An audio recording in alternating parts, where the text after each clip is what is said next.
Assalamualaikum warahmatullahi wabarakatuh. Halo, apa kabar semuanya? Semoga dalam keadaan yang sehat dan bahagia ya. Nah, hari ini kita akan mempelajari tentang telaah kerangka dasar kurikulum 2006, baik itu mengenai hakikat, landasan, prinsip, struktur, dan juga hal lainnya tentang kurikulum 2006 atau yang kita kenal juga dengan kurikulum KTSP ya. Oke, langsung saja mari kita bersama-sama belajarnya. Semoga apa yang kita pelajari hari ini bisa bermanfaat untuk saya, untuk kamu, dan untuk kita.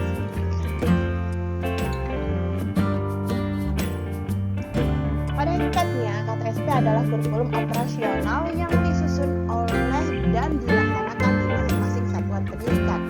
KTSP terdiri dari tujuan pendidikan tingkat satuan pendidikan, struktur dan muatan kurikulum tingkat satuan pendidikan, kalender pendidikan, dan juga silabus.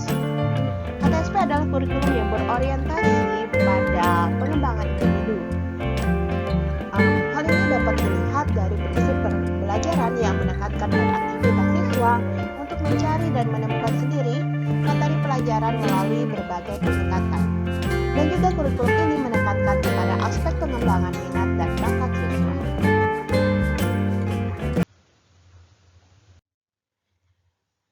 Adapun landasan kurikulum KTSP ada 4. Yang pertama adalah Undang-Undang Republik Indonesia nomor 20 tahun 2003 tentang Sistem Pendidikan Nasional. Kemudian yang kedua adalah Peraturan Pemerintah Republik Indonesia nomor 19 tahun 2005 tentang Standar Pendidikan Standar Nasional Pendidikan.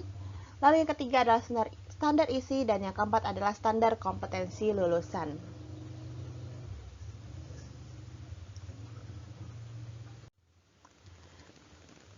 Ketentuan dalam UU nomor 20 tahun 2003 yang mengatur KTSP adalah pasal 1 ayat 19, pasal 18 ayat 1, 2, 3, dan 4, lalu pasal 32 ayat 1, 2, dan 3, dan juga pasal 35 ayat 2, pasal 36 ayat 1, 2, 3, 4, pasal 37 ayat 1, 2, 3, serta pasal 38 ayat 1 dan 2.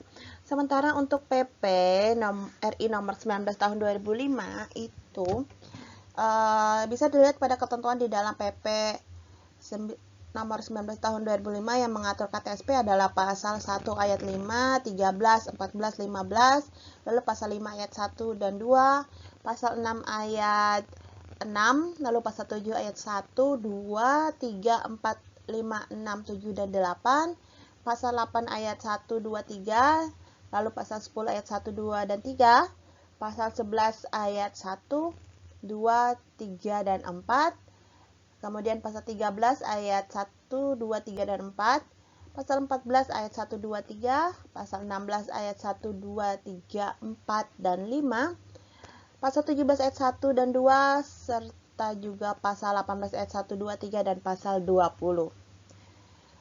Lalu untuk standar isi, standar isi ini mencakup lingkup materi dan tingkat kompetensi untuk mencapai kompetensi lulusan pada jenjang dan jenis pendidikan tertentu.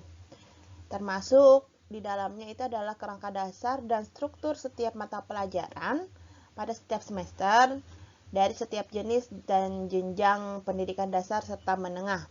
Nah, SI ini ditetapkan dengan Kemendiknas nomor 22 tahun 2006. Selanjutnya landasan yang keempat adalah standar kompetensi lulusan atau yang disingkat dengan SKL. Nah, SKL merupakan kualifikasi kemampuan lulusan yang mencakup sikap, pengetahuan, serta keterampilan sebagaimana yang ditetapkan dengan Kemendiknas nomor 23 tahun 2006.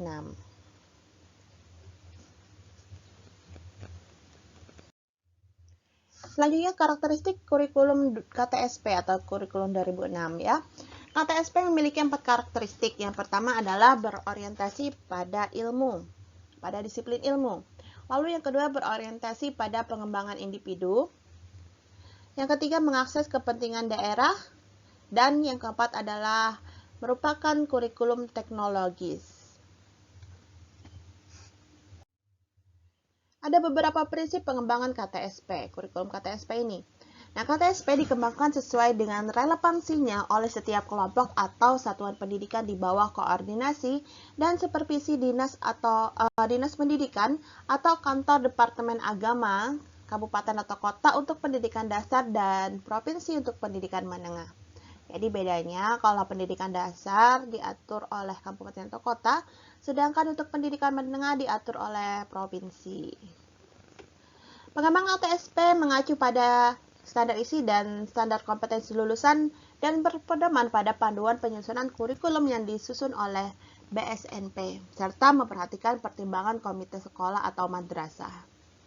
Penyusunan KTSP untuk pendidikan khusus dikoordinasi dan disupervisi oleh Dinas Pendidikan Provinsi dan berpedoman pada standar isi dan standar kompetensi lulusan serta panduan penyusunan kurikulum yang disusun oleh BSNP. Ada 7 prinsip pengembangan KTSP ya. Yang pertama adalah berpusat pada potensi perkembangan, kebutuhan, dan kepentingan siswa di lingkungan. Kemudian yang kedua beragam dan terpadu. Ketiga tanggap terhadap perkembangan ilmu pengetahuan, teknologi, dan seni. Keempat relevan dengan kebutuhan kehidupan. 5 menyeluruh dan berkesinambungan. 6 belajar sepanjang hayat. Dan 7 seimbang antara kepentingan nasional dan kepentingan daerah.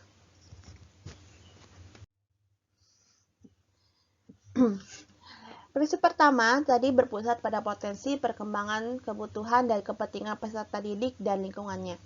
Kurikulum itu dikembangkan berdasarkan prinsip bahwa peserta didik memiliki potensi sentral untuk mengembangkan kompetensinya, agar menjadi manusia yang beriman dan bertakwa kepada Tuhan Yang Maha Esa, berakhlak mulia, sehat, berilmu, cakap, kreatif, mandiri, dan menjadi warga negara yang demokratis serta bertanggung jawab. Lalu prinsip yang kedua, kurikulum dikembangkan dengan memperhatikan keragaman karakteristik peserta didik, baik berupa kondisi daerah dan juga jenjang serta jenis pendidikan, tanpa membedakan agama, suku, budaya, dan adat istiadat, serta status sosial, ekonomi, dan gender. Lalu prinsip yang ketiga adalah tanggap terhadap perkembangan ilmu pengetahuan, teknologi, dan seni. Jadi, kurikulum dikembangkan atas dasar kesadaran bahwa ilmu pengetahuan, teknologi, dan seni yang berkembang secara dinamis. Oleh karena itu, semangat dan isi kurikulum memberikan pengalaman belajar peserta didik untuk mengikuti dan memanfaatkan perkembangan ilmu pengetahuan, teknologi, dan seni.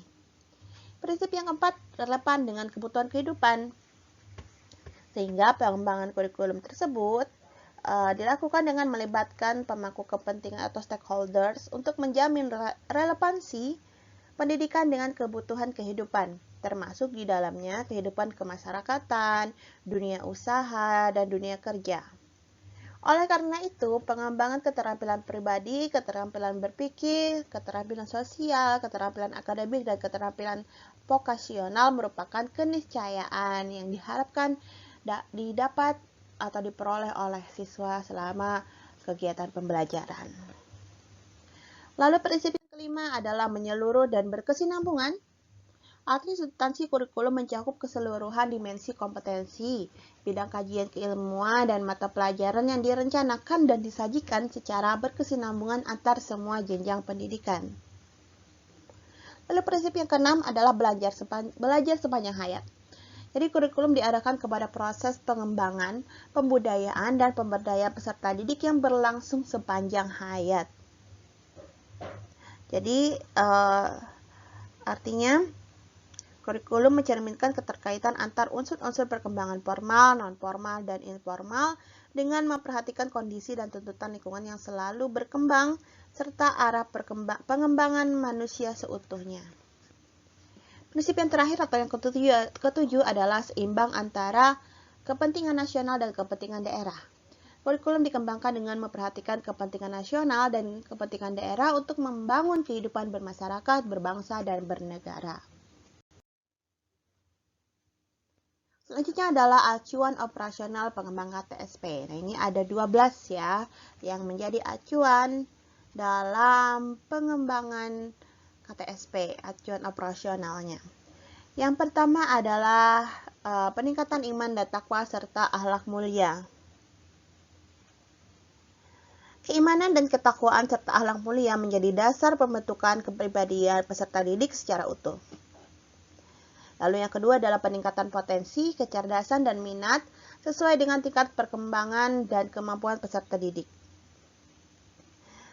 Pendidikan merupakan proses sistematik untuk meningkatkan martabat manusia secara holistik yang memungkinkan potensi diri berkembang secara optimal, sehingga ini harus menjadi acuan. Lalu yang ketiga adalah keragaman potensi dan karakteristik daerah dan lingkungan. Karena daerah memiliki potensi, kebutuhan, tantangan, dan keragaman karakteristik lingkungan yang bisa jadi berbeda setiap tempatnya. Lalu yang keempat adalah tuntutan pembangunan daerah dan nasional. Yang kelima tuntutan dunia kerja. Yang keenam perkembangan ilmu pengetahuan, teknologi, dan seni. Yang ketujuh agama. 8 dinamika perkembangan global. 9 persatuan nasional dan nilai-nilai kebangsaan. 10 kondisi sosial budaya masyarakat setempat. 11 kesetaraan gender. Dan ke-12 adalah karakteristik satuan pendidikan.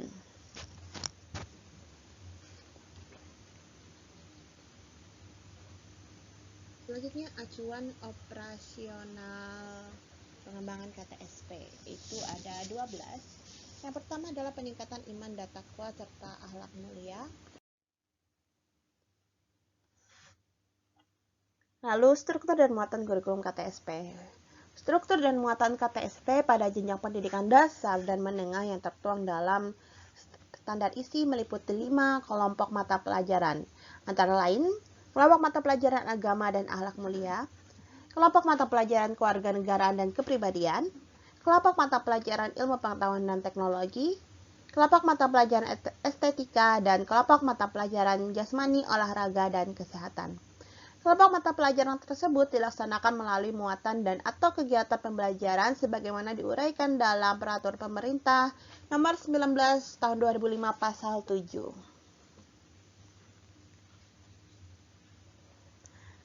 Muatan KTSP meliputi sejumlah mata pelajaran yang keluasan dan kedalamannya merupakan beban belajar bagi peserta didik pada satuan pendidikan. Di samping itu, materi muatan lokal dan kegiatan pengembangan diri termasuk ke dalam isi kurikulum. Nah, ini adalah contoh versi 1 untuk struktur kurikulum KTSP di SD. Ini sekali lagi tergantung juga disesuaikan oleh sekolah masing-masing. Nah, ini adalah sekolah yang di daerah Bugis, di mana ada pelajaran muatan lokal bahasa daerah Bugis. Kalau kita di daerah Kalimantan Selatan, muatan lokalnya biasanya adalah bahasa Banjar ya. Jadi disesuaikan lagi dengan daerah masing-masing.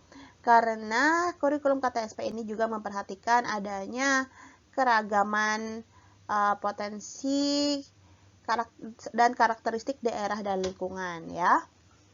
Nah, ini pada versi 1 ada mata pelajaran pendidikan agama Islam, pendidikan kewarganegaraan, bahasa Indonesia, matematika, ilmu pengetahuan alam, ilmu pengetahuan sosial, seni budaya dan keterampilan, lalu PJOK atau pendidikan jasmani, olahraga dan kesehatan. Lalu muloknya di sini ada 3, ada bahasa daerah Bugis, baca tulis Al-Qur'an, dan juga bahasa Inggris. Nah, ini pada awal-awal masih belum ada pengembangan diri. Kemudian ada lagi revisi kurikulum KTSP, di mana nantinya akan ada juga pengembangan diri.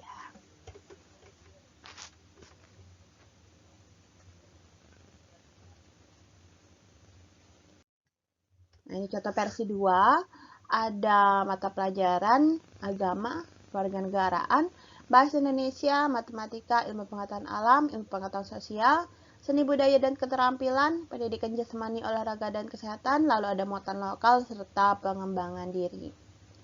Nah, muatan lokal ini tergantung sekolah masing-masing. Ada yang bahasa Inggris dijadikan muatan lokal, ada yang tidak ya. Jadi disesuaikan lagi dengan daerah dan sekolahnya.